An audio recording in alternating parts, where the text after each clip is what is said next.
দর্শক, বিজেপির এসসি মোর্চার পক্ষ থেকে এই মুহূর্তে ডোরিনা ক্রসিং একটি জমায়েত করা হচ্ছে এবং সেখান থেকে তারা বিধানসভায় গিয়ে মুখ্যমন্ত্রীর কাছে জবাব চাইবেন যে কী কারণে এই ঘটনা ঘটলো এবং বারংবার এই ঘটনার পুনরাবৃত্তি হচ্ছে কেন।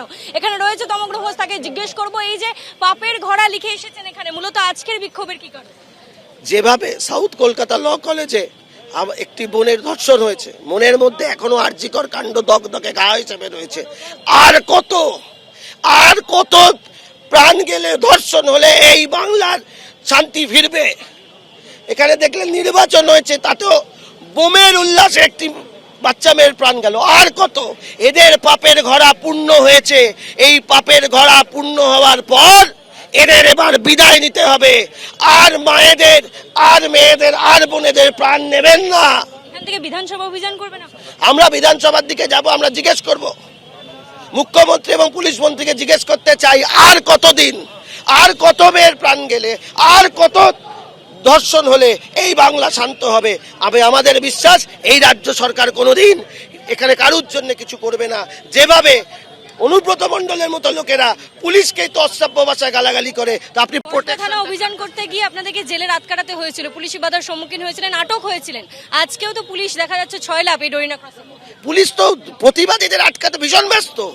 যারা ধর্ষক তারা খোলা ছুটে ঘুরে বেড়ায়, যারা অন্যদের অপমান করে মহিলাদের তারা খোলা ছুটে ঘুরে বেড়ায়, আর যারা প্রতিবাদ করতে নামে তাদেরকে রাত কাটাতে হয় লালবাজারে। ধর্ষক ঘুরে বেড়াচ্ছে রাস্তায়, কলকাতার রাস্তায়, পশ্চিমবঙ্গের রাস্তায়। এর চেয়ে দুঃখের দিন, এর চেয়ে কষ্টের দিন বাংলা দেখেনি। তবে এ লড়াই চলবে, এ লড়াই চলতে বাধ্য।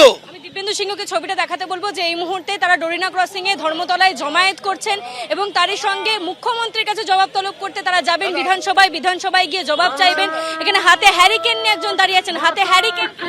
বাংলা অন্ধকার, মা বোনের সুরক্ষা নেই। যে মা পৃথিবীর আলো দেখালো 10 মাস 10 দিন গর্ভে রেখে, সেই মা আমার বড় করলো, লালন পালন করলো, সেই মা বোনকে ধর্ষণ মেনে নেওয়া যায় না। নিষ্ঠুর, নির্মম, বর্বর, অসভ্য এরা। যেভাবে রাজ্যে একের পর এক ধর্ষণের কাণ্ড ঘটে চলেছে, তারই প্রতিবাদে এই মুহূর্তে বিজেপির এসসি মোর্চা জমায়েত করেছে ধর্মতলায় ডোরিনা ক্রসিং এ। এরপরে তারা বিধানসভার দিকে এগিয়ে যাবেন এমনটাই তারা বলছেন। পুলিশি বাধার সম্মুখীন হলেও তারা কিন্তু তাদের অভিযান চালিয়ে যাবেন এমনটাই বলছেন। কসবা ল কলেজে যেভাবে ক্যাম্পাসের মধ্যেই ছাত্রীকে গণধর্ষণের অভিযোগ সামনে এসেছে, সেই ঘটনায় যেরকম তদন্ত চলছে সেরকম তীব্র প্রতিবাদও চলছে।